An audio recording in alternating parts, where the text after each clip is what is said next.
Hey y'all, welcome back to the channel. I'm gonna do a brief video on the ScanGauge 3 that I have hooked up in my Gen 4 Honda Pilot. This is the 2023 TrailSport model. All of this would apply to any Gen 4 Honda Pilot. It's gonna be the same setup. So briefly, we'll go through it.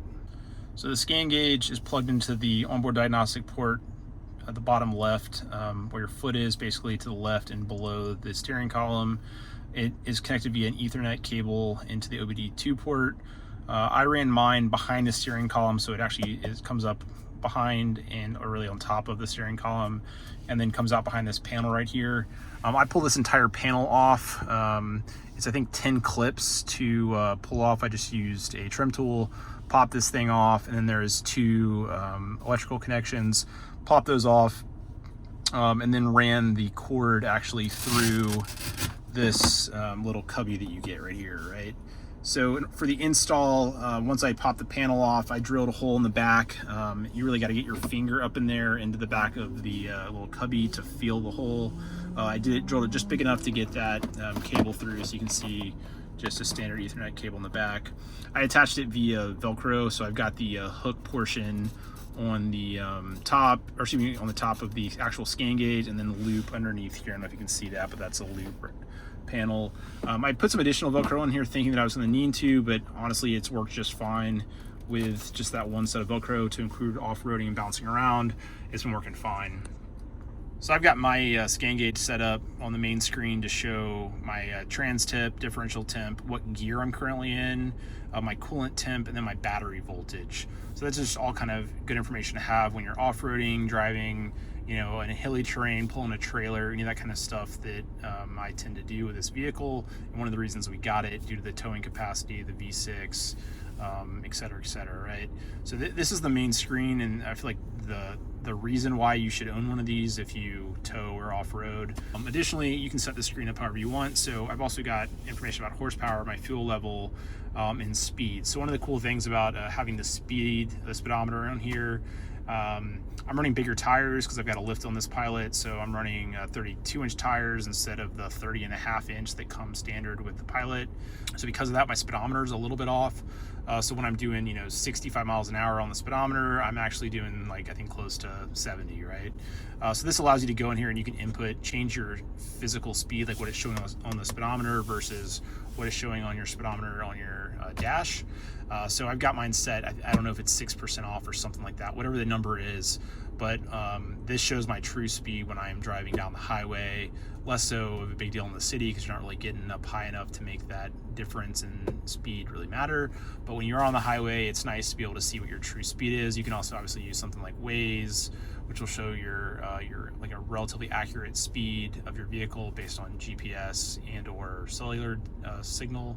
But this is just a good way to get that right there, right? And then obviously you go to this first page, I've got it set up for really like miles per gallon, etc. So additionally, so this is totally customizable. You can go to setup here, you can change the color of all the gauges, you can put in information about your vehicle. So I've got this set up, I've got a 3.5 liter V6. I take gas, and my tank size is 18.5 gallons. So all this kind of stuff plays into just some of the information that you can get on the vehicle. Additionally, set up temperatures, distance, all sorts of cool stuff like that. So speed, like I said, my speedometer is adjusted 7% up based on what the normal speedometer would be. And then you can do some cool advanced features right here.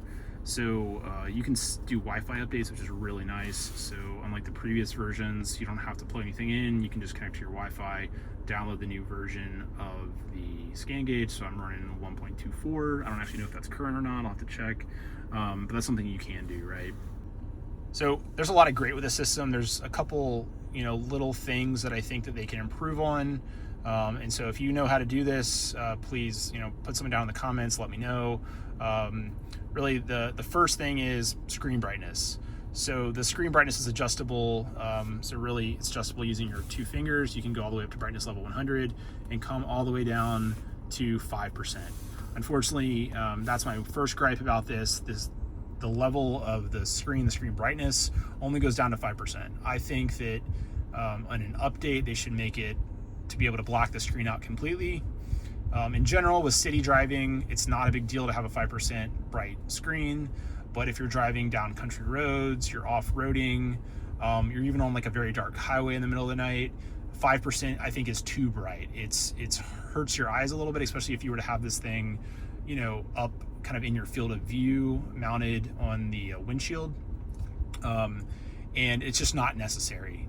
So one of the benefits of this system, if you're monitoring, you know, temps of things or whatever your gauges you're monitoring, is you can set up alarms that will go off if it reaches some sort of criteria that you set up. So if your transmission temp gets too high, it will reach the, you know, whatever you've set it at, and it will start making an audible alarm to let you know that there's something going on with your vehicle. If you had a blacked out screen, there'd be no problem. You could just literally turn the screen brightness up while you're driving, look at whatever the alarm is, and you can either clear it or decide, you know, if you want to adjust your route or pull over or what have you. So that's my first real gripe with the system. The second one is, I think that the gauges need to be allowed just one gauge on one screen. So I would love to, on this last screen, just run the speedometer. I don't really need to see a lot of this other information. I would just love to have an additional speedometer that has my true speed on there just by itself without going to 4, you know, cubes. So as far as I'm aware, 4 is the minimum that you can do. If you know a way to just do 1, please let me know. That would be a huge help. And then finally, my third one is just kind of a form factor. The bezel around the screen is pretty large comparatively to, you know, something like an iPhone or, you know, whatever. I do think if they made a refresh of this product, made a ScanGauge 4, I would love to see a smaller bezel just to make the size form factor a little bit smaller, more discreet, and easier to put into a smaller place on your vehicle.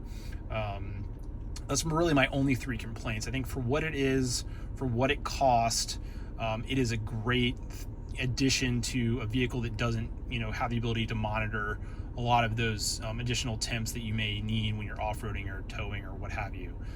So I think I got this from, I believe, AutoZone, and I'll put a link down in the comments, but AutoZone or Advanced Auto Parts, something like that. And I got a 20% off coupon because they're running a sale. So I think I paid just under $200 for this. You know, I would love to see that price be a little bit less, but for what the system allows you to do, I think $200 is well worth it to ensure that you're not burning your vehicle up on the trails, you know, not understanding that your vehicle is overheating until it's too late. So guys, as always, if you appreciate this comment, please like, subscribe, you know, send any additional comments if you think there's something that you want me to make a video of. I'm trying very hard to post, you know, videos fairly regularly. It obviously just depends on work and kids and etc. So anyway, hope y'all having a great day. Talk to you later.